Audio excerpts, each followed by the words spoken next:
Because you know in a moment they could all.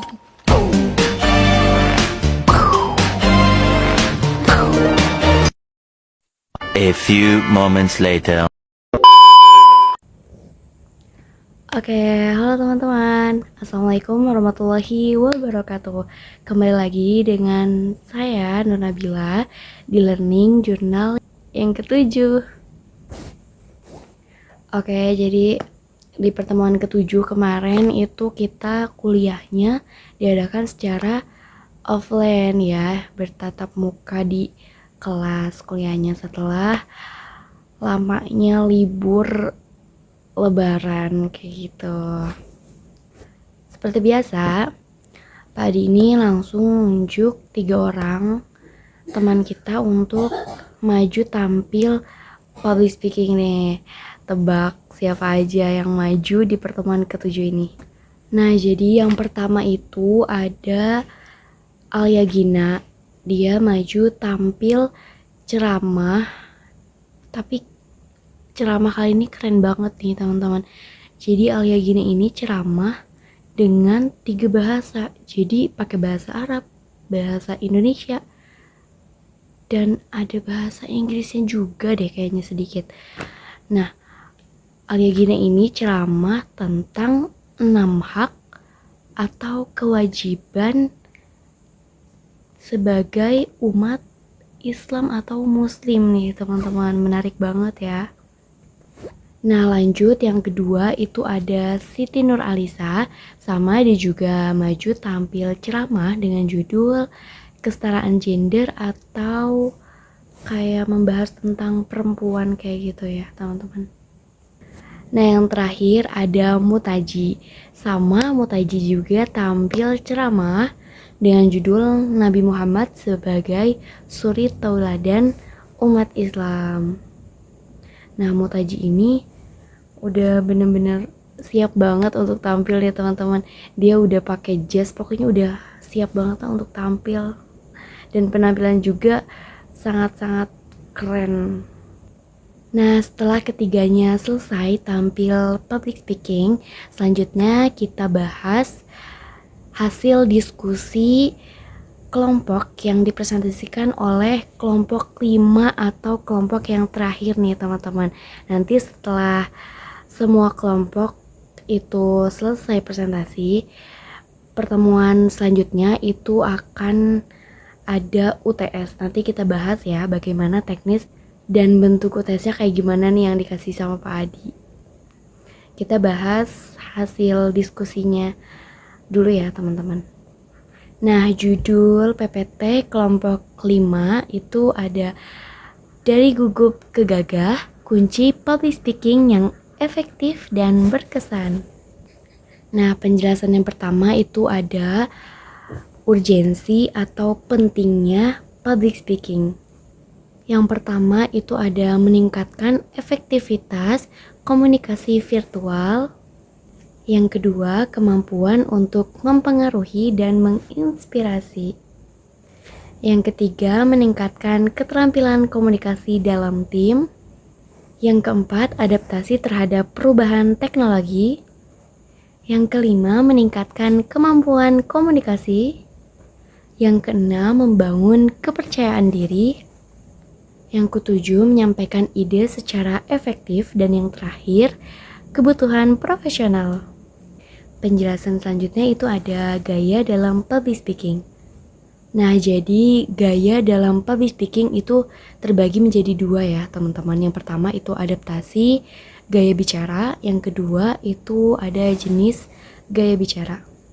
Yang pertama dulu nih, adaptasi gaya bicara itu ada memahami demografi audiens. Nah, jadi memahami demografi audiens itu maksudnya kita menyesuaikan cara bicara dengan karakteristik atau latar belakang audiens yang berbeda. Misalnya, perbedaan kayak usia, jenis kelamin, pendidikan, lokasi atau tempat tinggal, dan lain-lain. Jadi kita harus menyesuaikan dulu nih, kita lihat dulu latar belakangnya kayak gimana. Nah, yang kedua itu ada menggunakan bahasa yang mudah dimengerti. Yang ketiga, ada mencocokkan gaya dengan minat audiens. Yang keempat, kesesuaian tone dan mood. Dan yang terakhir, interaksi yang aktif. Nah, selanjutnya kita bahas apa aja jenis gaya bicara. Nah, jenis yang pertama itu ada gaya ekspresif. Jadi, gaya ekspresif ini fokus pada penyampaian pesan dengan menggunakan emosi, perasaan, dan energi. Nah, penyampaian pesan dengan gaya ekspresif ini cenderung lebih antusias karena mereka yang menggunakan gaya ekspresif ini bukan hanya menyampaikan pesan melalui verbal atau kata-kata, tapi juga melalui nonverbal dengan mimik muka atau ekspresi wajah ya teman-teman. Nah, jenis yang kedua itu ada gaya perintah. Misalnya itu memberikan instruksi atau perintah yang jelas. Dan jenis yang terakhir itu ada gaya pemecahan masalah. Gaya ini melibatkan dialog konstruktif untuk mencari solusi atas suatu masalah seperti rapat, sidang, diskusi, dan lain-lain. Oke, pembahasan selanjutnya itu ada strategi menghindari kesalahan bahasa dan gaya. Nah, yang pertama itu ada persiapan dan latihan dengan baik, dan lakukan latihan itu secara berulang untuk memastikan bahwa kata-kata dan gaya bicara itu telah diolah dengan baik. Yang kedua, merekam pidato kita dan mengevaluasinya secara objektif. Dengan itu kita bisa mengetahui kesalahan-kesalahan yang mungkin terlewat saat persiapan. Dan yang ketiga itu ada meminta umpan balik kepada rekan atau keluarga kita untuk kita bisa mendapatkan pandangan yang berharga dari mereka terkait gaya dan tata bahasa kita nih. Karena kan kita gak bisa ya kalau cuman kita mengevaluasi dari kacamata kita sendiri aja, tapi kita juga harus lihat dari sudut pandang orang lain itu melihat kita kayak gimana. Jadi saran atau evaluasi atau pandangan dari orang lain itu juga sangat berharga ya teman-teman. Nah, penjelasan yang terakhir itu ada apa aja sih persiapan dalam public speaking. Yang pertama itu tentunya kenali atau pahami audiens kita. Yang kedua, tentukan tujuan public speaking, apakah kita mau menampilkan pidato, ceramah, motivasi, atau lain-lain. Yang ketiga, rancang struktur materinya, mulai dari pembukaan, isinya, sampai penutup.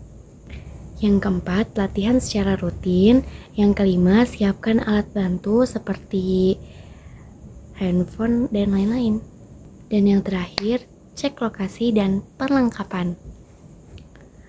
Oke teman-teman, mungkin hanya itu aja yang bisa aku sampaikan di learning journal yang ketujuh ini.